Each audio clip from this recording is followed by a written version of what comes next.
बिस्मिल्लाहिर्रहमानिर्रहीम। अस्सलाम वालेकुम students, welcome back to my channel educational tips. कैसे हैं आप सब? उम्मीद करती हूँ आप सब बच्चे बिल्कुल ठीक होंगे। तो बच्चों, आज मैं आपसे शेयर करने जा रही हूँ unit number two human respiratory and circulatory system. आप सब बच्चे अपना पेज नंबर ओपन कर लीजिए, पेज नंबर 32। लास्ट में मैंने आपके साथ पेज नंबर 30 और पेज नंबर 31 शेयर कर दिया था। तो आप सब बच्चे अपना पेज नंबर 32 ओपन कर लीजिए। यहाँ पे जो हमारे पास टॉपिक है वो that is arteries, veins and capillaries. यानी कि आज हम बात करने जा रहे हैं बेसिकली आर्टरीज के बारे में, वेन्स के बारे में और कैपिलरीज के बारे में। दैट व्हाट आर आर्टरीज और what are capillaries and veins. क्या बलाओं के नाम है, ठीक है। आज हम इसके ऊपर अपना एक लेक्चर रखते हैं। तो चलिए स्टार्ट करते हैं आज का लेक्चर। नाउ स्टार्ट करते हैं। All the arteries carry oxygenated blood to different part of the body part cell except the pulmonary artery। हमारी जितनी भी आर्टरीज हैं वो क्या करती हैं, हार्ट से वो जो ऑक्सीजनेटेड ब्लड वो ब्लड है जिसके अंदर ऑक्सीजन मिला हुआ है, ठीक है। अब वो हमारे हार्ट से ऑक्सीजन वाला ब्लड पूरे बॉडी के सेल्स के अंदर ट्रांसपोर्ट करेगी। सिर्फ हमारी एक ऐसी आर्टरी है जो कि ऑक्सीजनेटेड ब्लड को सप्लाई नहीं करती, और वो कौन सी है? पल्मोनरी आर्टरी है। The pulmonary artery carries deoxygenated blood from the heart of the lung. अब पल्मोनरी आर्टरी अगर ऑक्सीजनेटेड ब्लड नहीं ट्रांसफर करती तो यानी इसका कोई और तो काम होगा ना।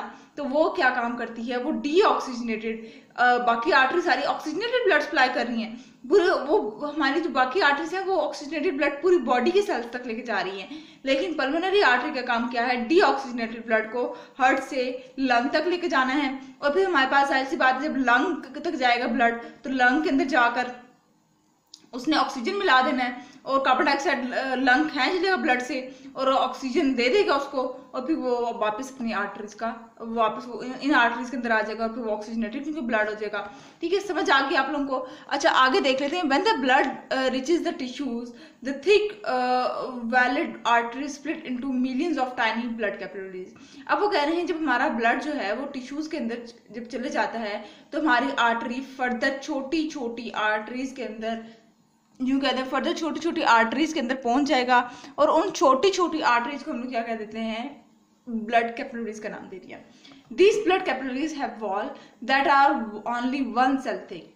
अच्छा, उनकी अब ये वो कह रहे हैं कि अब इन ब्लड कैपिलरीज की खुसूसियत बता रहे हैं कि इनके पास एक वॉल होती है जो कि इतनी थिक होती है कि वो सिर्फ उसके अंदर सिर्फ एक सेल होता है।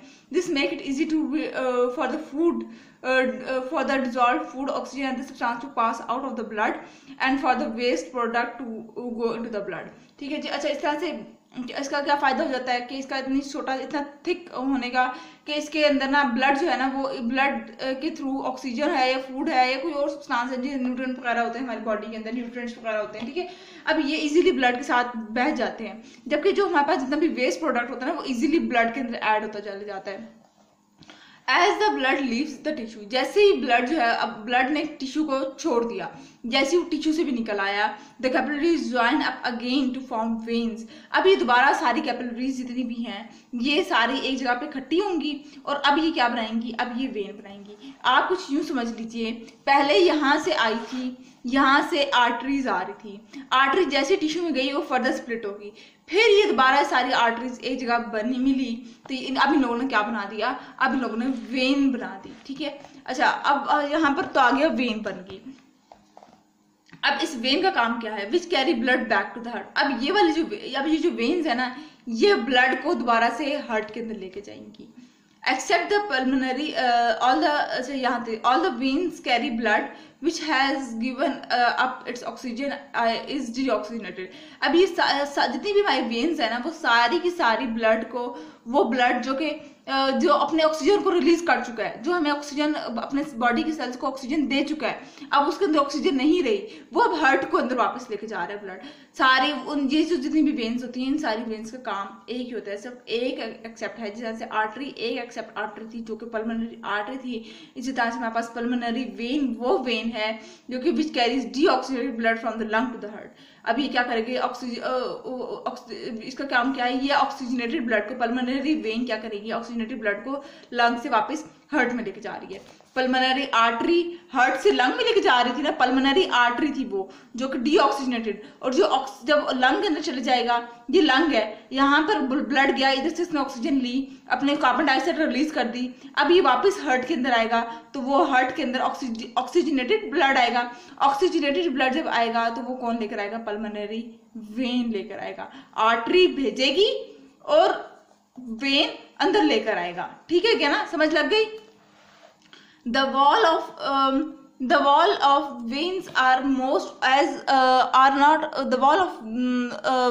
not as thick as muscular as those of the arteries. अब वो कह रहे हैं कि हमारी जो वेन्स की जो वॉल है, यानी वो जो वेन्स हैं वो इतनी थिक नहीं है, इतनी जिस तरह से हमारे या इतनी कोई खास कोई चीज़ नहीं है जैसे आर्टरीज थी, उतनी कोई थिक शिक्स नहीं है। As the blood is no longer under pressure, इसके अंदर जो वेन्स के अंदर ज़्यादा देर तक ब्लड प्रेशर में नहीं रह सकता, ज़्यादा तेज स्पीड से नहीं मूव कर सकता। This lack of pressure means that you can't feel a pulse in your vein. इसका मतलब यही है कि जब उसके अंदर ब्लड के अंदर जब वेन्स के अंदर जब ब्लड फ्लो कर रहा है तो उसके अंदर कोई प्रेशर ही नहीं है। जब प्रेशर नहीं हो तो आप कैसे फील करेंगे? इस वजह से जब भी आप फील करते हैं अपनी हार्ट बीट, अपनी पल्स रेट को फील करते हैं अपनी रिस्ट वॉच से, रिस्ट पर रखकर अपने हाथ को, तो आप क्या करते हैं? आप अपनी आर्टरीज को सेंस कर रहे होते हैं। The flow of the blood through the veins relies upon the squeezing action of the body muscles, particularly those in the limbs rather than the pumping action of the heart। हमारा जो veins का जो action है वो depend कर रहा है किसके ऊपर? हमारे कौन सा मसल है वो कितना स्क्वीज हो रहा है, कितना रिलैक्स हो रहा है, उसके ऊपर उसका फ्लो का डिपेंड करता है। हार्ट के ऊपर, हार्ट की पंपिंग के ऊपर ये डिपेंड नहीं कर रहा इसका pressure. In addition veins have valves. अब वो कह रहे हैं कि वेन्स के पास क्या है? वेल्व्स हैं। In them to stop the blood flowing back. अब वेन्स के पास वेल्व्स हैं जिसकी वजह से ब्लड जो है वो ऑपोजिट डायरेक्शन में फ्लो नहीं हो सकता।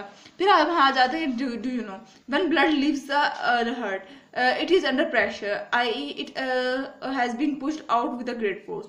The contraction of the ventricle pushes the blood along the arteries because the blood is under pressure. The wall of the arteries have to be thick. अब वो कह रहे हैं कि जब दिल धड़कता है तो ब्लड जो है वो सही प्रेशर में जाता है। अब जब वो प्रेशर में जा रहा है तो वो आर्टरीज के अंदर से प्रेशर के अंदर ब्लड जा रहा है, और हमारी आर्टरीज इतनी थिक है कि वो इस प्रेशर को बर्दाश्त कर लेती हैं, और फिर इस तरह से वो प्रेशरली सारा पूरी बॉडी के अंदर इतना तेज प्रेशर होता है कि वो पूरी बॉडी के अंदर झट से सारा ब्लड ट्रांसफर हो जाता है। अच्छा, उसके बाद फिर हम लोगों को आर्टरीज, कैपिलरीज और वेन्स का डिफरेंस दिया हुआ है, ये आप लोग देख लीजिए कि सब आर्टरीज क्या हैं? Carry blood from the heart, जबकि कैपिलरीज को देख लें तो link arteries to veins, arteries को और वेन्स को लिंक कर देता है, और वेन्स क्या करते हैं? Carry blood to the heart. ठीक है, ये फ्रॉम द हार्ट, ये हार्ट से लेता है और ये टू द हार्ट तक लेके जाता है। Have thick wall of muscle and elastic fiber wall are one cell thick wall are thinner than arteries। ये सारी चीजें मैं आपको बता चुकी हूँ। Valves present only where arteries leave the heart। Valves arteries के अंदर सिर्फ वहां पर होगा जहां पर arteries जो हैं वो हार्ट को लीव कर रही होंगी, छोड़ रही होंगी। Blood flows steadily, खुद ब खुद ब्लड फ्लो करता है, ब्लड फ्लो स्टेडली आराम से फ्लो करता रहता है। Blood is under high pressure, मैंने आपको बताया कि सही प्रेशर से आर्टरीज के अंदर जाएगा। जब जैसे हार्ट पंप करता है तो फौरन ब्लड हमारा आर्टरीज के अंदर जाता है, ना कि वेन्स या कैपिलरीज में। ठीक है, ब्लड प्रेशर चेंजेस, ब्लड आहिस्ता अपना चेंज कभी आहिस्ता कभी कम इस तरह से हो रहा है। Blood is under low pressure, और यहाँ पर ब्लड सबसे ज्यादा लो प्रेशर के अंदर होगा। Blood is bright red and contain oxygen, यहाँ पर ब्लड का कलर ब्राइट रेड होगा और इसके अंदर ऑक्सीजन मौजूद होगी। Blood is losing oxygen and gaining carbon dioxide, यहाँ पर ब्लड अपने ऑक्सीजन को लूज कर रहा होगा और कार्बन डाइऑक्साइड गेन कर रहा होगा, यानी इसके अंदर कार्बन डाइऑक्साइड ज्यादा आ रही होगी। Blood is dull red and contain very little oxygen, और उसके अंदर ब्लड का कलर डल रेड होगा, लाइट सा रेड होगा, और इसके अंदर ऑक्सीजन भी कम होगी, ऑक्सीजन की अमाउंट भी कम होगी। ठीक हो गया जी, तो ये था आज का लेक्चर। होप सो आपको समझ आ गया होगा। अगर आज का लेक्चर आप सबको समझ आ गया है तो मेरे चैनल को सब्सक्राइब कर दीजिएगा, वीडियोस को लाइक कर दीजिएगा, और साथ साथ बेल आइकन को प्रेस करना मत भूलिएगा। इसी जी मीडिया आने वाली हर लेटेस्ट अपडेट सबसे पहले आप तक पहुंचेगी। मिलती हूँ किसी और वीडियो में, दुआ में याद रखिएगा, अपना ख्याल रखिएगा। अल्लाह हाफिज।